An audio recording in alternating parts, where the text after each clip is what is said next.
Today's culture is full of clashes between the Bible and secular values and ethics. For people of faith, it could be challenging. So, how should they live in the middle of all of this to bring positive influence and change? Well, joining me from Seattle is Albert Erisman. He is a co-founder and executive editor of Ethics magazine. That's Ethics with an X.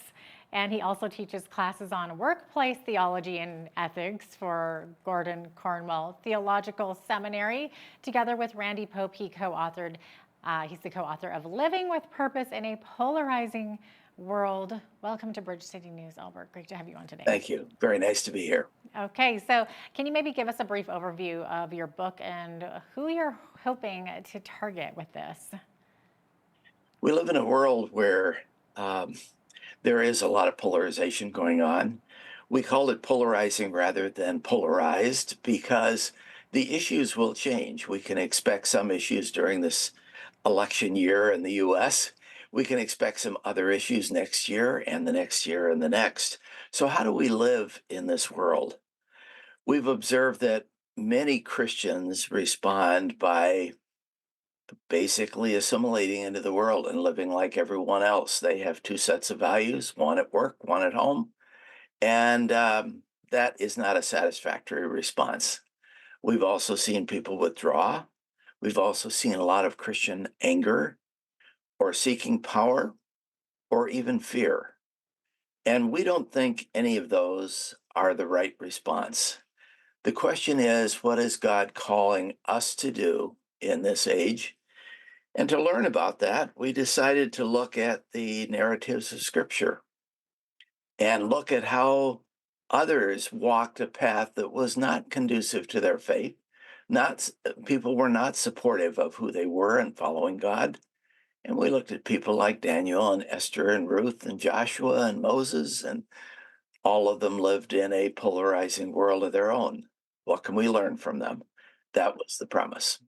Okay, that's interesting. Now, possibly some Christians could feel like they're under siege by culture. So, what are some responses to the new normal?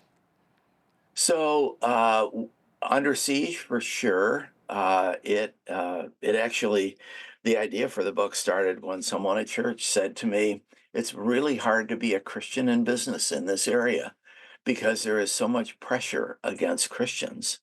And I think I responded rather unhelpfully by saying, "Oh, really?" Because people in other parts of the world are actually killed for their faith. And the pressures that we face are real, but they're not that. And so, how do we walk? And Micah had some really good instruction when he said, "What does the Lord require of you but to seek justice, love mercy, and walk humbly with God?" We're not here to say, "You ought to treat us well." We're here to say, "Here's how we're going to live to represent Christ in the world where he has placed us." And I feel really strongly that I encounter some people who say, "I wish I was living in the 50s when life was simpler." And I say, but I think God has called us to live today in the place where we are. And so, how do we do that instead of wishing our life away? And so, we turn to these narratives of scripture to get some examples of what Micah said. How did someone seek justice, love mercy, and walk humbly with God? hmm Not just Micah, but I believe you picked, was it 12 diverse biblical characters who navigated their culture and represented God?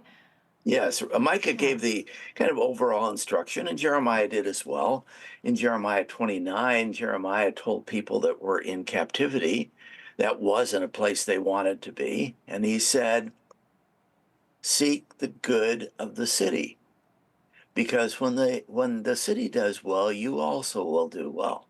Jeremiah 29. So, how did Moses do that? How did Joseph do that? How did Abraham do that? These are the questions that we were asking. And in each one of the narratives, we could pick any one of them. You can see a challenging situation the person is in. You can see ways in which they dealt with this, with representing God with humility, with kindness, and that is the call for us, I believe. I believe you mentioned Abraham there and Joseph. So, what can we learn from someone like Joseph about navigating? I guess his culture was pagan. Yes, his culture was pagan. In fact, the story started, as you may remember, by him being sold off by his brothers into slavery, and he ended up in slavery, and then he was falsely accused and put in prison. And for 13 years, from age 17 to 30, he was either in slavery or in prison. But God taught him something during that time. He taught Joseph about awareness of others. And one of the remarkable things you see at the end of his prison time was when he noticed other prisoners and noticed that they were downhearted. It was no longer just about Joseph, like it was when he was bragging about his dreams to his brothers. It was now about others. And this shift for him is what equipped him to do the work that God had called him to do in saving the world from starvation. And at the end of that story in Genesis chapter 50, it says, when he was talking to his brothers, he said, "You know, you did intend this for evil, but God intended it for good, for the saving of many people." He was called by God to serve as the CEO of the Egyptian International Food Company. And in that assignment, it wasn't easy. He was surrounded by pagans, and he wanted to present God in a different way that would represent hope for the people of that land. And I think that's what God is calling us to do. Interesting. There's also some heroines of the Bible that you mentioned in your book, like Ruth, and one of my personal favorites is Esther. Tell us about what she can teach us. Yeah, so think of Esther. She's also one of my favorites. I've read the story over and over and over again. And what you see is that here she was, an orphan in captivity, and the king had decided to kick out his queen because she didn't do everything that he said. It was a really horrible situation to walk into, to think of working with that guy. And yet she was called into a contest to become the next queen. She probably went against all the Jewish laws in what she did, and then she was selected as queen. What could she do in that position, which had no power? Because we think of the previous queen who got kicked out for resisting a command from the king. So she had no power. And Mordecai, her uncle, went to her one day and said, "Maybe you have been called for such a time as this. There's a decree that will affect your people. I want you to go to the king." I can only imagine her thoughts. I can't go to the king. It would be my head. I'm here maybe with some compromise, not of my doing, but how do I actually have a voice? And yet, she called for the people of Israel to fast for 3 days. She got her staff to fast for 3 days, and she prepared to represent God. And then she said, "If I perish, I perish." You look at the dialogue she had with the king, and she was respectful, she was careful, but she was clear. And she waited to see what God would do. And if we had time, there's so much in that story, but Yes. she went from, "Okay, why don't you come to a banquet? Well, what do you want, Esther? Come to another banquet." Yeah. Was she stalling? Right. Now, her actions were really deliberate rather than Very. reactive, right? So, is this a good model for us to live by? Absolutely. Absolutely. We're in a position, we are careful with what we say, we are respectful, and we are dependent on God.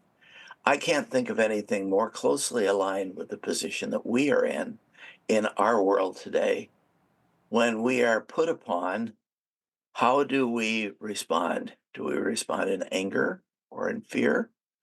Or do we respond with deliberate care and seeking God's help and going in the position we are assigned to go? You ask in your book, how do we walk with God in a post Christian world? So, what do you think the answer is? Well, I think the answer is actually captured in the book of Hebrews, and that became kind of the guideline for the whole book, where it says, seeing that you're surrounded by such a great cloud of witnesses, that's the witnesses of all these narratives in the scripture, and we tried to highlight a few. There are many, many more. First of all, set aside the sin that besets you. You know, we like to start with the something that someone else is doing, how horrible the culture is, how bad these people are, how bad this party is that we don't agree with. But it says start with yourself. What is it? How do you lay aside the sin that easily besets you? And then it says, let's run with perseverance the race marked out for us. Do we consider that difficult situation an assignment by God to represent Him in this world and do it with perseverance and patience? Or do we consider that an affront to us? And then it says in that verse, looking to Jesus. So we don't do this on our own accord, but we do this in the power of Christ. And I think that sets the tone for everything that I would say about these characters. Hmm. Do you think that perhaps there are false ideas out there about opposition or persecution? Well, the persecution, the pushback is real. There's no question about that. In fact, we documented some data in the US. I'm not sure what it is in Canada, but it's probably similar. It showed that if you go back to the early 90s, there's something like 90% of the people in the country who self identified as Christian, and Christianity was considered a positive attribute for society. Hmm.